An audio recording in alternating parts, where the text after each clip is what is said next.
come on, number one, party anthem. Before the moment's gone, number one, party anthem. Yeah, yeah. Look out, look. Halo semuanya, perkenalkan nama aku Sheila Zarasifa dari kelas 11 B1. Kali ini aku mau ngejelasin materi kelas 11 yaitu peluang. Peluang atau yang disebut juga dengan probabilitas merupakan harga atau angka yang menunjukkan seberapa besar kemungkinan suatu peristiwa atau kejadian yang akan terjadi. Nilai peluang di antara 0 dan 1. Peluang kejadian 0 artinya kejadian tersebut tidak mungkin terjadi. Sedangkan peluang kejadian 1 artinya kejadian tersebut pasti terjadi. Peluang itu ada 4. Yang pertama, ada percobaan. Yang kedua, ada titik sampel. Yang ketiga, ada ruang sampel. Dan yang terakhir, ada kejadian. Yang pertama, percobaan, yaitu kegiatan atau tindakan yang dilakukan untuk mendapatkan hasil tertentu. Yang kedua, ada titik sampel, yaitu setiap anggota dari ruang sampel. Yang ketiga, ada ruang sampel. Ruang sampel yaitu hasil dari percobaan. Yang terakhir, ada kejadian. Kejadian, yaitu hasil atau peristiwa yang terjadi dalam ruang sampel. Rumus dasar peluang, yaitu PA sama dengan NA per NS. Diketahui PA ini peluang kejadian A, NA bandingnya kejadian A, atau NA ini yang sering ditanyakan di dalam soal. NS yaitu banyaknya ruang sampel. Oke, kita masuk ke contoh soal yang pertama. Sebuah koin dilempar ke udara, maka peluang munculnya gambar adalah masukkan rumusan tadi. Memakai rumus PA sama dengan NA per NS. NA itu yang ditanyakan yaitu munculnya gambar. Yang munculnya gambar cuma satu. Ini 1 per NS itu ruang sampel. Ruang sampel itu keseluruhan yang ada di koin. Di koin itu ada angka sama ada gambar. Jadi ruang sampelnya itu 2. Oke, ini contoh soal yang kedua. Sebuah dadu dilempar ke meja, maka berapakah peluang A munculnya angka 6 dan yang B munculnya angka dadu ganjil? Kita cari yang pertama dulu. Yang ditanya munculnya angka 6. Pertama, masukkan rumus PA per PA sama dengan NA per NS.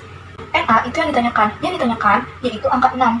Angka 6 dalam dadu, sebuah dadu, yaitu cuma 1 kali munculnya. Per NS itu ruang sampel. Ruang sampel dari dadu ada 6, karena dadu hanya memiliki 6 angka. Yang kedua, yang B, munculnya dadu ganjil. Dadu ganjil ada 1, 3, dan 5. Masukkan rumus A per NS. NA yang ditanyakan munculnya dadu ganjil. Dadu ganjil ada 3, yaitu 1, 3, dan 5. 3 per 6. Ini bisa dikecilkan lagi menjadi 1 per 2. Sama-sama dibagi 3. 3 dibagi 3, 1. 6 dibagi 3, 2. Ada 2 bola dadu dilempar, dan dari peristiwa tersebut tentukan munculnya A mata dadu genap dan yang B mata dadu ganjil. Yang pertama, menentukan mata dadu genap, yaitu PA sama dengan NA per NS sama dengan NA ini yang dicari tuh genap kan ada 2, 4, dan 6. Ini kenapa bisa 6? Padahal di sini 3, karena dia ada 2 buah dadu. Jadi 3 ini dikalikan dengan 2. Jadi ada 6 per 12. 12 ini karena dia juga 2 buah dadu. Jadi satu dadu itu kan ada 6 sisi. Kalau ada 2, jadi sisinya ditambah. Jadi 6 ditambah 6 sama dengan 12. Ini dikecilkan jadi 1 per 2. Sama-sama dibagi 6. 6 dibagi 6 1, 12 dibagi 6 sama dengan 2. Yang B disuruh menentukan mata dadu ganjil. Ganjil itu ada 1, 3, dan 5. Pertama masukkan rumusnya dulu. PA sama dengan NA per NS sama dengan 6. Ini 6 sama juga sama ini. Ada 3, tidak 3, dan dikalikan dengan 2. Karena dia ada 2 dadu. Dan per 12. Karena dia ada 2 dadu. Jadi sisinya ditambah. Jadi sama dengan 1 per 2. Sama-sama dibagi 6 juga. 6 dibagi 6 1. 12 dibagi 6 sama dengan 2. Titik sampel dibagi menjadi 3. Yaitu ada diagram pohon, diagram tabel, dan pencacahan. Diagram pohon yaitu menggambarkan serangkaian kejadian yang independen seperti lemparan koin atau probabilitas bersyarat seperti pengambilan kartu dari setumpuk kartu tanpa mengganti kartu atau cara menentukan ruang sampel menggunakan garis hubung. Yang kedua, ada diagram tabel, yaitu penyajian data dalam bentuk tabel yang berkaitan dengan peluang.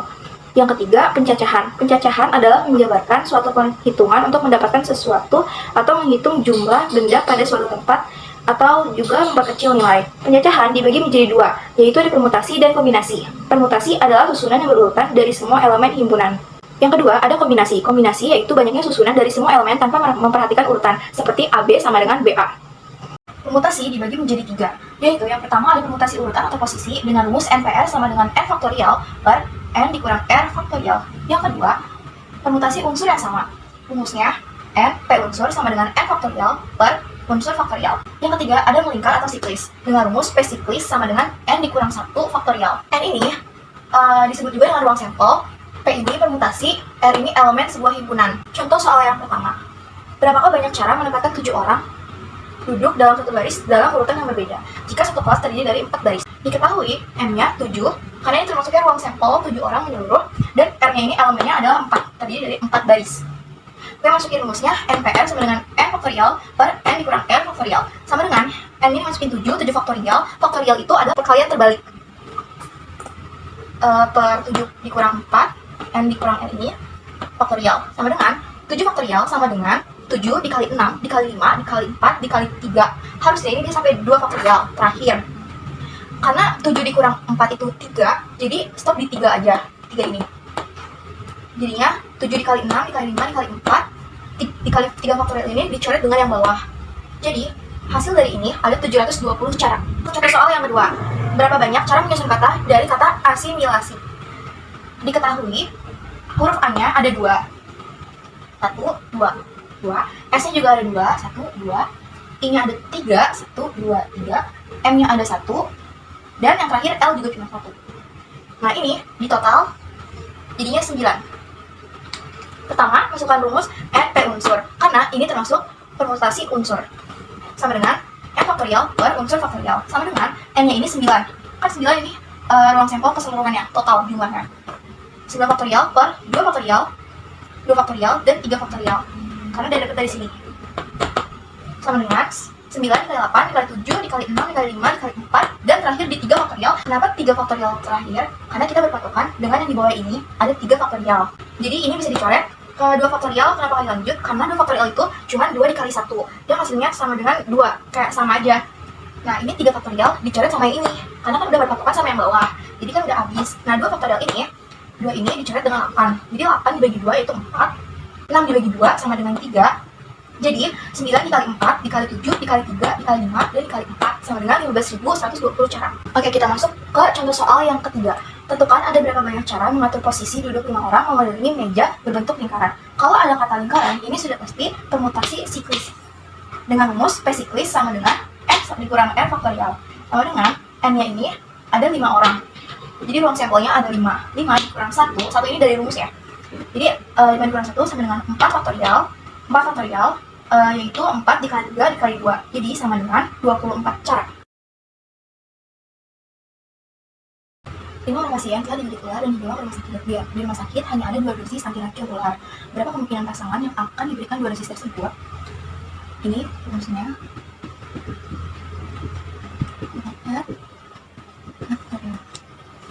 Nah, N-nya ini itu ada 5 orang. N-nya itu banyaknya kejadian. Jadi ada 5 orang pasien yang dirujuk ular itu kejadiannya. Dan R-nya ini ada 2 dosis antiracun. Jadi 5 faktorial per 5 dikurang 2 faktorial dikali 2 faktorial. Sama dengan 5 faktorial, 5 dikurang 2 sama dengan 3 faktorial. Jadi ini dikali 2 faktorial sama dengan 5 faktorial ini tetap dijabarin 5 dikali 4 dikali 3 sampai berhenti di 3 aja. Karena yang bawah ini yang paling besar 3 faktorial. Jadi berpatokannya sama yang bawah. Jadi bisa langsung dicoret 3 faktorial dengan 3 faktorial, dan 2 faktorial ini dicoret dengan yang 4. Jadi 4 dibagi 2 sama dengan 2.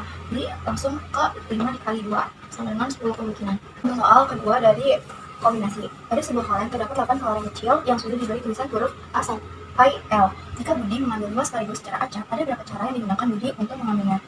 Kita pakai cara yang NCR. Sama dengan itu rumusnya N. Jadi N-nya ini keseluruhan itu 8. Jadi tinggal masukin aja 8 faktorial sesuai rumus, dan ini M-nya itu 5. Jadi 8 dikurang 5 faktorial, R juga tinggal masukin 5. 8 faktorial itu ada 8 dikali 7 dikali 6, tapi berhenti di 5 karena yang bawah patokannya paling besar tuh 5. Tinggal dicoret aja 5 faktorial sama yang atas 5 faktorial juga. Sama dengan 8 dikali 7 dikali 6. Karena masih ada 3 faktorial yang di bawah, jadi tetap harus dijabarkan lagi. 3 faktorial itu sama dengan 3 dikali 2. Jadi ini 3 dicoret sama 6, 6 dibagi 3 sama dengan 2, 8 dibagi 2 sama dengan 4. Jadi tinggal 4 dikali 7 dikali 2 sama dengan 56 cara. Temukan 5C2 sama dengan ini tuh sama aja kayak gini, N C F N faktorial kurang N dikurang N. Ini kan rumus kombinasi. Jadi ini 5 ini sebagai N, 2 ini sebagai R. Dan masukin aja 5 faktorial per 5 dikurang 2 faktorial sama 2 faktorial sama dengan ini 5 faktorial dijabarin lagi 5 kali 4 kali 3 faktorial karena mentok di sini 5 dikurang 2 itu sama dengan 3 faktorial. Jadi 3 faktorial ini untuk biar bisa dicoret sama yang atas. Nah 2 faktorial ini kan tinggal 2 dikali 1, jadi nanti dapat 2 tinggal dicoret sama yang atas yang 4 dibagi 2 sama dengan 2, jadi sisa 5 dikali 2 hasilnya 10. Peluang kejadian dibagi menjadi 2, ada tunggal dan ada majemuk. Tunggal itu bersifat sendiri dan majemuknya lebih dari 1. Majemuk dibagi menjadi 4, yaitu peluang kejadian majemuk saling lepas, peluang kejadian majemuk tidak saling lepas, peluang majemuk saling bebas, peluang kejadian majemuk tidak saling bebas. Yang pertama, ada peluang kejadian majemuk saling lepas, ada 2 kejadian atau lebih yang ada tidak memiliki persekutuan atau irisan. Yang kedua, ada peluang kejadian majemuk tidak saling lepas, yaitu biasanya memiliki peluang saling beririsan. Yang ketiga, ada peluang kejadian majemuk saling bebas, yaitu peluang 2 kejadian atau lebih yang tidak saling mempengaruhi. Dan yang terakhir, ada peluang kejadian majemuk tidak saling bebas, yaitu peluang terjadinya suatu kejadian setelah kejadian lain yang terjadi lebih dulu. Berikut rumus-rumus dari peluang kejadian majemuk.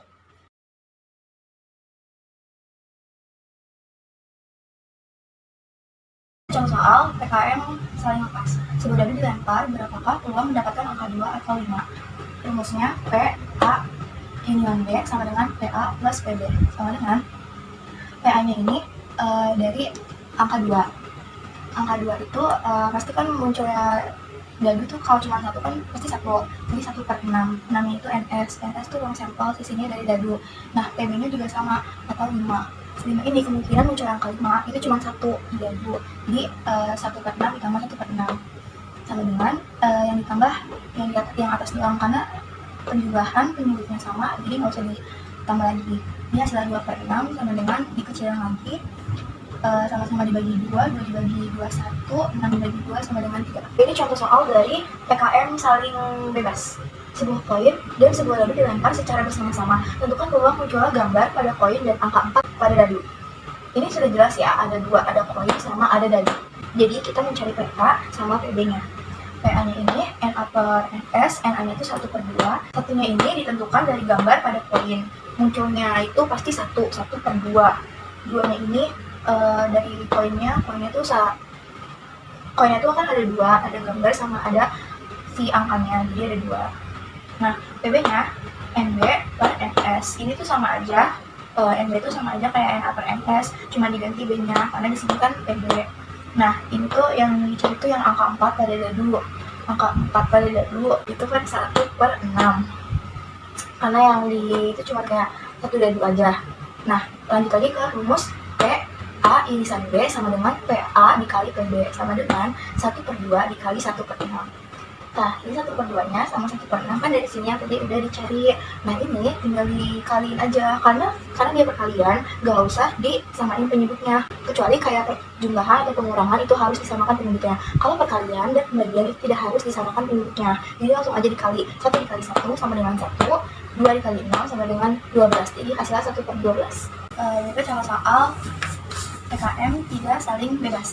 Jika sebuah kotak berisi 7 bola merah dan 5 bola biru, jika diambil 2 bola secara acak, tanda pengembalian, berapa peluang mendapatkan bola pertama biru dan kedua merah? Pertama-tama masukin rumus PA irisan B sama dengan PA dikali PB per A. Nah, ini PA-nya dicari dari mendapatkan yang bola pertama yang biru. Yang bola biru itu ada 5. Nah, NS-nya kan keseluruhannya ada 7 ditambah 5 ditambah 2. Jadi hasil keseluruhan itu ada 12. Nah, dikali PB per A. PB per A ini maksudnya sama kayak gini, NB per NS. Nah, ini kenapa NS-nya dikurang 1? Karena dia mencari peluang kejadiannya ada 2. Ada bola biru dan bola merah. Jadi NS-nya itu dikurang. Jadi 12 dikurang 1. Jadi 11. 7 per 11. Nah, ini tinggal dikali aja, 5 dikali 7 sama dengan 35. 12 dikali 11 sama dengan 132. Jadi hasilnya 35 per 132. Ini udah nggak bisa dikecilin lagi. Komplement adalah hubungan antara peluang kejadian A dengan komplemennya. Dan yang kedua, ada frekuensi harapan adalah hasil kali banyaknya percobaan dengan peluang kejadian secara teoritis. Diketahui suatu kantong berisi 8 bola merah, 4 bola putih, dan 2 bola hijau. Peluang terambil bola bukan merah adalah komplement itu identik dengan kata bukan dan juga tidak ada. Dan untuk menjawabnya, kita tetap diperlukan mencari PA sama dengan NA per NS sama dengan 8 NA. Di sini kan tentukannya peluang terambil bola bukan merah, tapi komplement itu yang dicari malah yang bukan merahnya. Jadi NA-nya ini 8 bola merah, 14 ini total keseluruhannya. Ada 8 ditambah 4 dan ditambah 2 dengan 14. Nah, kita masuk ke rumus komplement. Rumus komplement P A pangkat komplement sama dengan 1 dikurang PA sama dengan 1 dikurang 8 per 14. PA-nya ini yang tadi udah dicari dimasukkan sama dengan 1 per 1 dijadikan menjadi pecahan dikurang 8 per 14. Jadi ini tetap menurun biasa sama dengan 14 per 14. Ini kenapa bisa 14 per 14? Karena 1 dan 14 ini disamakan penyebutnya sama dengan 6 per 14. Dari hasil ini 14 dikurang 8 dan 14 ini tetap sama dengan 3 per 7. Hasil ini dari penyederhanaan 6 per 14 sama-sama dibagi 2. 6 dibagi 2 sama dengan 3 dan 14 dibagi 2 sama dengan 7. Jadi hasilnya 3 per 7. Kita lanjut ke contoh soal yang kedua. Sebuah kotak berisi 6 bola hijau, 8 bola biru, dan 4 bola hitam. Tentukan peluang terambilnya bola bukan biru. Dan ini udah pasti yang dicari tuh yang biru ya, yang biru. Karena kan komplement yang bukan. Kita mencari dulu PA-nya. PA sama dengan NA per NS. NA-nya yaitu 8. NS-nya total keseluruhan 6 ditambah 8 ditambah 4 di dalam sebuah kotak itu ada 18. Nah, kita masukkan lagi ke rumus komplement. P A pangkat komplement sama dengan 1 dikurang PA sama dengan 1 dikurang 8 per 18. Masukkan PA-nya sudah dicari tadi sama dengan 1 per 1 dikurang 8 per 18. 1 per 1 ini dijadikan pecahan karena lawannya juga pecahan sama dengan 18 per 18. Ini kenapa bisa ini? Karena disamakan penyebutnya dari sini. Ini sudah pasti mengikuti dari penyebut ini.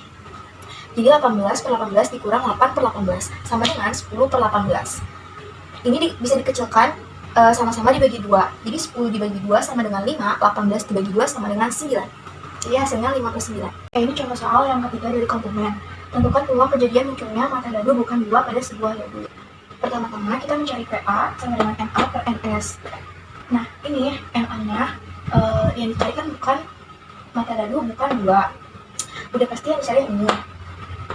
Lalu, munculnya mata dadu 2 itu udah pasti cuma satu kali kejadian. Jadi NA-nya 1 per NS. NS ini sisi pada dadu. Lanjut ke rumus komplement.